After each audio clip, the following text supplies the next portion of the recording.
ये एक advance technology है।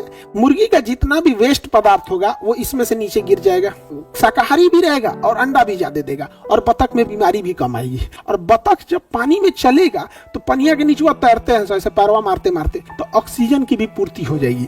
और बतख की एक खासियत होती है, क्योंकि मछली की वेराइटी पे भी डिपेंड होता है। कुछ मछली 1.5 साल में बड़ी होती है, कुछ मछलियां 6 महीने में ही बड़ी हो जाती हैं। एक छोटी साइज की मछली होती है, पानी में जितने हानिकारक कीड़े होते हैं सब उसको बतखवा खा जाएगा। इंटीग्रेटेड खेती, इंटीग्रेटेड इसे कहता है मिक्स्ड। इसे क्या कहेंगे? मिक्स्ड। ये तो समझ में आ गया। मिक्स्ड खेती किसे कहेंगे? जब आप खेती भी कीजिए और पशुपालन भी कीजिए। क्या कीजिए? पशुपालन, पशुपालन भी कहे।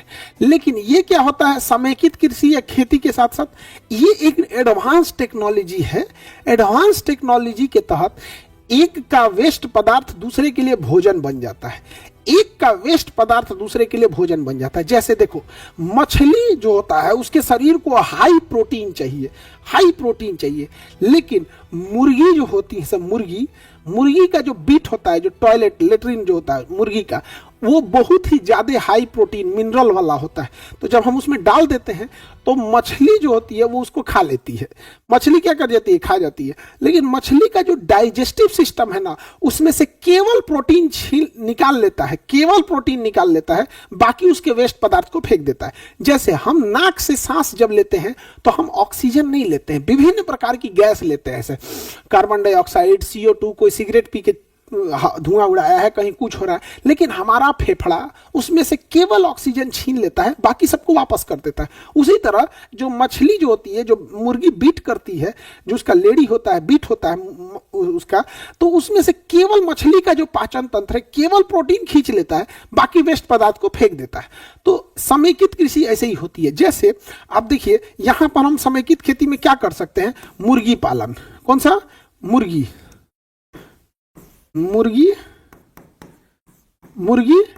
बत्तख, मछली। अब समझो क्या है, ध्यान से समझो। मुर्गी के साथ बत्तख या मुर्गी पाल लीजिए, उसके साथ क्या पाल ले? मछली। अब जैसे ये तालाब है, ध्यान से समझो, ये तालाब हो गया। ये क्या हो गया? तालाब। आप यहां पर बना दो मुर्गी के रहने वाला, मुर्गी के रहने वाला यहां बना दो, यहां खंभा डाल देते हैं यहां पे, ताकि ये स्ट्रक्चर इस तरह बना रहेगा। इसमें पानी है, यहां पानी है। अब आप समझो ध्यान से, मुर्गी का जितना भी वेस्ट पदार्थ होगा वो इसमें से नीचे गिर जाएगा। आपको इसे साफ करने की जरूरत नहीं है, उसको गैप देके बनाना है, जाली टाइप का गैप हो ताकि नीचे चला जाए। ऐसे झाड़ देंगे तो नीचे चला जाएगा। तो यहां से मुर्गी हो गई, और इसमें क्या पाल दीजिए? मछली। अंदर क्या रहेगी? मछली। अंदर मछली है, मछली का भोजन हो गया, आधा तो ऐसे हो गया। अब मछली को जो दूसरी चीजों की जरूरत होती है वो ऑक्सीजन की।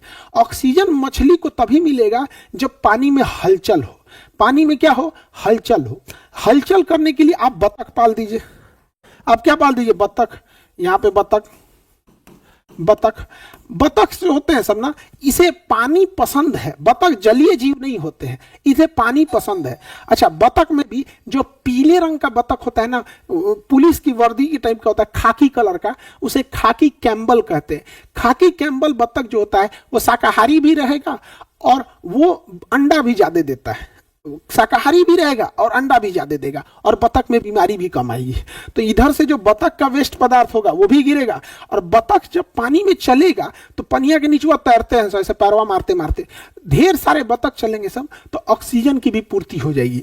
और बतख की एक खासियत होती है कि वो पानी में जितने हानिकारक कीड़े होते हैं, सब हानिकारक कीड़े, उसको बतखवा खा जाएगा। हानिकारक कीड़े को बतख खा जाएगा तो पानी भी क्लियर रहेगा। तो इसे क्या कहेंगे? समेकित खेती, इंटीग्रेटेड फार्मिंग। समेकित खेती या इंटीग्रेटेड फार्मिंग। और बतख सब में आप रेगुलर रहिएगा, चूना उना का छिड़काव कीजिएगा। आप देखिए, मुर्गी और बतख, इन दोनों के बैठने का जगह जो होता है वो साफ रहना चाहिए।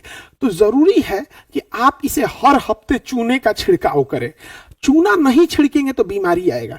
तो जैसे इस पे चूना छिड़केंगे तो चूना नीचे गिरेगा, और जैसे चूना पानी इसमें गिरेगा ऑक्सीजन बना देगा। चूना पानी में गिरते क्या बनाने लगेगा? ऑक्सीजन। तो जो हम चूना छिड़काव किए मुर्गी की सफाई के लिए, बत्तख के सफाई करने के लिए, जब वो चूना नीचे गिरेगा तो ऊपर तो सफाई भी कर दिया और नीचे जैसे पानी में गिरेगा तो रिएक्शन करके चूना क्या बनाएगा? ऑक्सीजन बना देगा। तो मछली को ऑक्सीजन की भी पूर्ति हो गई।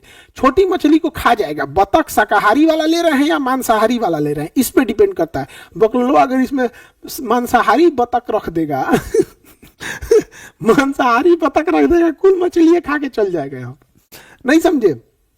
आगे बढ़े। उसी को क्या कहते हैं? समेकित खेती। अब देखो, मछली जो होती है, मछली को तालाब का ढाल तिरछा चाहिए होता है, तो इसलिए तालाब का ढाल जब तिरछा बनाएंगे तो मछली के लिए अच्छा होता है। लेकिन तालाब का ढाल खड़ा बना दीजिएगा, खड़ा तालाब का ढाल बना दीजिएगा तो वहां झींगा के लिए अच्छा होता है। तो चारों कोना जो रहेगा उसमें एक कोना का ढाल एकदम खड़ा बना दीजिए, उधर झींगा पाल दीजिए, खत्म कहानी, हो गया झींगा। समझ में कि नहीं आ गया? तो इसी को क्या कहते हैं? समेकित खेती, इंटीग्रेटेड फार्मिंग कहेंगे। क्या कहेंगे? Integrated farming. तो बताओ, सबसे खराब इसमें कौन है? जीवन निर्वहन। उससे बेहतर है मिश्रित खेती, और मिश्रित से भी बेहतर है कौन सी खेती है? समेकित खेती है। समेकित खेती। अब ध्यान से समझो, ये जो तालाब है, ये तालाब के पास पानी रहेगा कि नहीं रहेगा? तालाब के पास पानी रहेगा तो इसके साइड साइड में आप केला का पेड़ बो सकते हैं। क्या बो सकते हैं? केला का पेड़, क्योंकि केला को बहुत ज्यादा पानी चाहिए। केला को क्या चाहिए? बहुत ज्यादा पानी चाहिए। हो गया, केला के पेड़ को बहुत ज्यादा पानी चाहिए, तो साइड साइड में आप क्या बो दीजिएगा? केला का पेड़ बो दीजिएगा। हो गया। इससे फायदा क्या होगा कि अगर आपके खेत में, आपके तालाब में कोई जलन से जहर फेंक दिया ना, तो मछली के मरने की संभावना फिक्स है कि मर जाएगी। लेकिन जहर फेंकने की जानकारी अगर आपको मिल गई और समय रहते आप ये केला का पेड़ काट के उसमें फेंक देंगे ना, तो आप केला में देखिएगा ना, अंदर ना सेल बने होते हैं, छोटे छोटे, उसमें ना मोखा बना होता है, तो खींच लेता है अपने अंदर। तो जहर के प्रभाव को 50% कम कर देगा अगर केला के डंठल को छोटा छोटा काट के अगर उसमें फेंक देते हैं तो। हालांकि बहुत कम चांसेज होता है। यहाँ सोच रहा आदमी को जहर खिया दो तो बच ही नहीं पाता, जिसके पास बुद्धि, हाथ पैर, दिमाग सब कुछ है, तो मछली कहाँ बचेगी? यही सब चीजें ना गांव में सबसे खराब लगती है, सबसे खराब लगती है।